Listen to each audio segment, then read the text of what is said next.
you read the title right. I hit NANEINF in CLOVERPIT, and here's how I did it.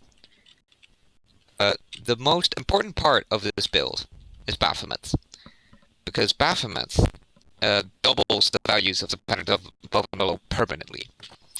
And if you can chain infinite turns, which we'll get to later, then you have infinite turns to double the above and below pattern.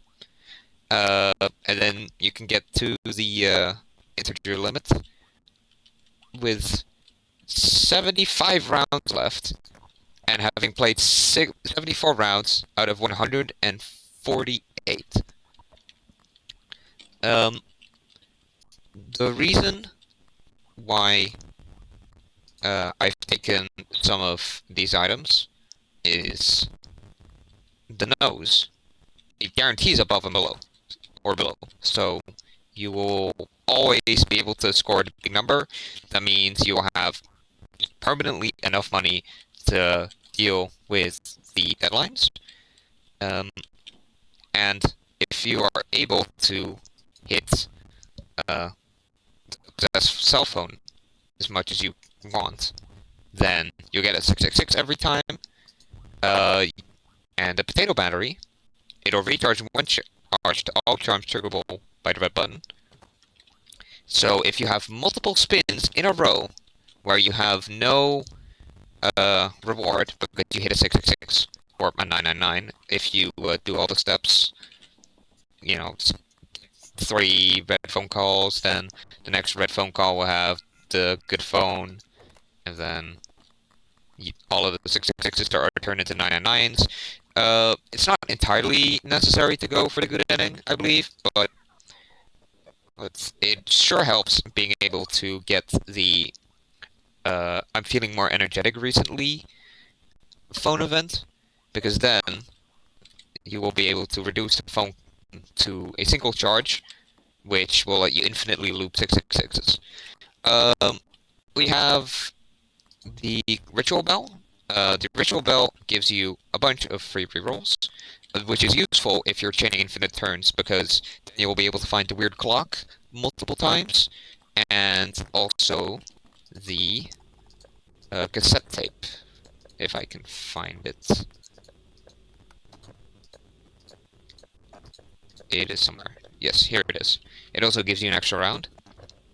The build is focused around getting multiple weird clock triggers, but finding cassette tapes in the shop is a nice bonus, especially if you can combo it with an Abyssu. If you get lucky enough, you can reroll the shop a little bit, get an Abyssu, reroll into the cassette tape, use the cassette tape, you get an extra round, Abyssu bans it, you sell Abyssu, and Abyssu gives you another extra round on top of that. It's not entirely necessary for this build, because, again, you're re-rolling into Weird Clock, getting the extra turns, and because you're getting all of these 666s, you can have the Ritual Bell be the power generator for your Weird Clock. With the electricity meter, you just keep you keep spinning to recharge the Weird Clock, like so. Put this in a drawer.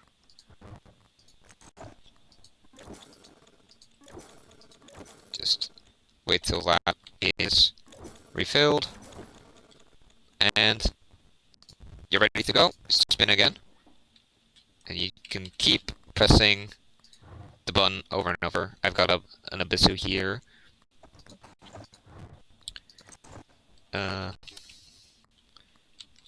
We've got this Raging Capitalist here to generate some tickets. They're pretty useful, the tickets, to get the crowbar for the free rerolls. Sometimes you'll be able to get the not the ciggies. The ciggies, I think it's not worth it if you get this build online to keep rerolling with the cigarettes. You should have enough free rerolls stocked up from the Ritual Bell in order to save your money for the rerolls. The crowbar is helpful because it gives you free rerolls for the price of 2, maybe 1 Clover ticket if you have the discount thingy, and sometimes you get the Clover vouchers, and of course the cassette tape gives you extra rounds. Here. So, as you can see, press the button, weird clock, trigger. But yeah, there's a Jimbo Ballot Show here. He's only here because he gives you... This Jimbo gives me +2 spins. I've got a cat over here as well, cat food, for extra spins, and Book of Shadows for more spins. Because more spins means more 666 triggers, and of course means more Baphomet scaling. And you might wonder, well, what happens if you try to score NANEINF?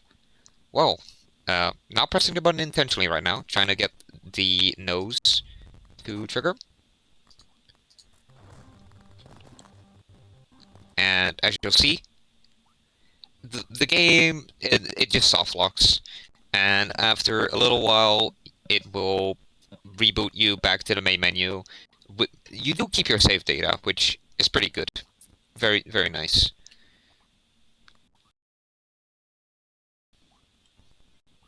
Alright, as you can see, spin error, spin too long, restarting, you'll keep the run data, and boom, you're back in the main menu.